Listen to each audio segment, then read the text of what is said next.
Everyone, welcome to today's Explainer. We've got a really fascinating contrast to dive into today. We're going to look at how on Earth you capture an entire nation's history, 250 years of it, and compare that to how history is being actively written, literally right now, through real-time geopolitics. It's going to be a great journey. Let's just jump right in. Here's our quick roadmap for the Explainer. First, we'll look at curating the American story. Then, how those choices represent our founding ideals. Followed by a spotlight on women in history. After that, we'll touch on the inevitable curation debate. Finally, wrap things up with a modern geopolitical policy briefing. Starting off with Section 1, Curating the American Story, looking back at America's 250 years. I want you to imagine, for a second, being tasked with telling a nation's complete story with just a handful of items. Now think about this, 150 million. Yeah, that is the sheer scale of the Smithsonian's collection. It is an absolutely daunting, almost impossible task to look at a mountain of history that massive and try to distill it down for a major anniversary. And, anniversaries are wonderful stopping points. They give us a chance to gather together and reflect on how a country has changed over 50, 100, or 250 years. But seriously, you even begin to choose? Well, before we look at the final cut, it's pretty wild to see how this massive collection even started. The origins actually tie all the way back to President Rutherford B. Hayes. At the time, the state contacted the Secretary of the Smithsonian about some historical relics they had. Recognizing the heavy weight of these objects, Hayes strongly recommended to Congress that they begin exhibiting these historic state items. And that one simple recommendation basically set the stage for preserving the American narrative as we know it today. Fast forward to today and the agonizing curation process for this specific 250-year retrospective. They started out with a super strict rule. Pick just 15 objects to tell the whole story. Just 15. But as the curators really dug in, it became incredibly difficult to leave certain stories behind. So 15 crept up to 20, then 20 stretched to 25, and finally, just had to draw a line in the sand and stop at exactly 30 artifacts. Just 30 items pulled from an ocean of 150 million. Wild, right? Moving on to Section 2, Representing Our Founding Ideals, How We Actually Represent America. You see, the curators weren't just hunting for old, dusty things. They were looking for true highlights. The goal was to find objects that best exemplify how Americans have sought to, and this is a quote, realize the founding ideals first expressed in the Declaration of Independence by Thomas Jefferson. And that right is the true significance of these 30 chosen artifacts. They aren't just objects. They are the physical embodiment of the American pursuit of those ideals. They tell the American story by showing us exactly how those early promises actually played out in reality over 2.5 centuries. The McCormick Reaper is a totally perfect example of this. When we think of national ideals, our minds usually go straight to parchment documents or famous battlefields. But innovation? That is a massive, foundational part of the American story. This machine absolutely revolutionized agriculture. It completely transformed the way Americans grow their food and, consequently, the way Americans eat. It's just a single artifact, but it represents a monumental shift in daily survival, pure ingenuity, and economic power. It was a total game changer.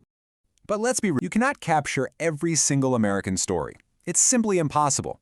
Instead, the focus of the 30 artifacts is to capture the sheer duality of the American experience. So on one hand, you have the realization of hopes and aspirations, but on the other hand, you have historical contestations. The American story isn't just a smooth, uninterrupted highway of progress. It's about the struggles, the arguments, and the really tough fights to realize those ideals over 250 years. The chosen artifacts had to reflect both, the incredible triumphs and the heavy friction. All right, let's head into Section 3, Spotlighting Women in History, specifically the firsts in history. When you look back at a lot of historical collections, it's honestly very easy to see a narrative heavily dominated by men.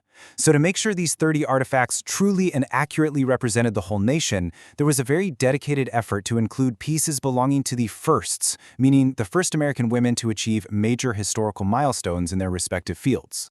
Now you might be asking, why do these specific inclusions matter so much today? Well, it's because they serve as vital historical exemplars. They are placed in this highly curated exhibit specifically to show young people what is possible. They prove that in the very early days, as soon as opportunities were even just starting to emerge, American women stepped right up and did amazing things.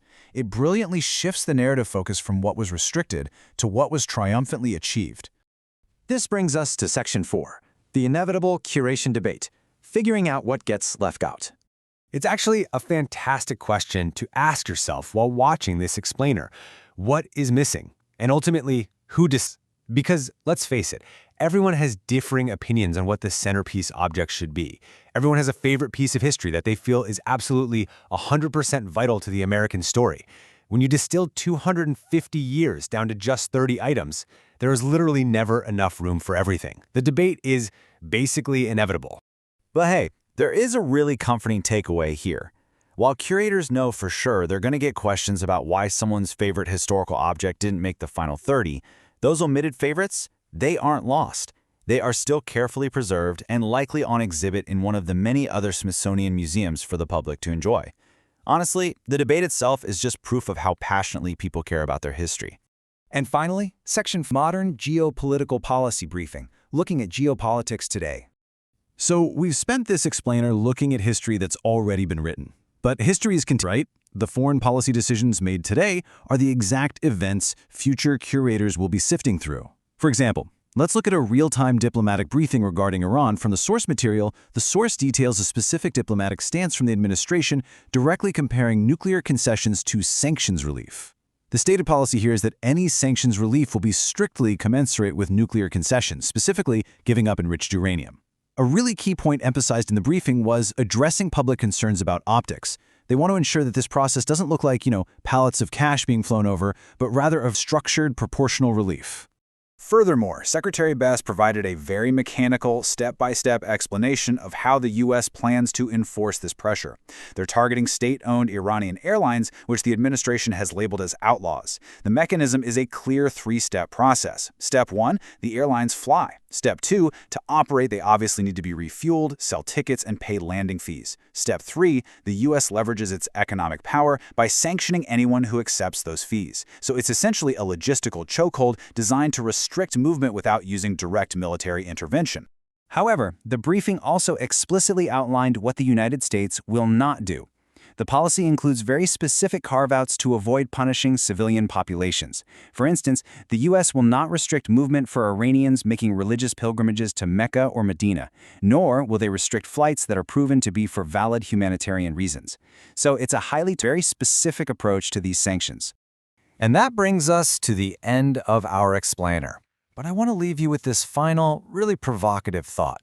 We started out by looking at a McCormick Reaper and the agonizing choice of picking just 30 items to represent 250 years of American ideals, hopes, and contestations.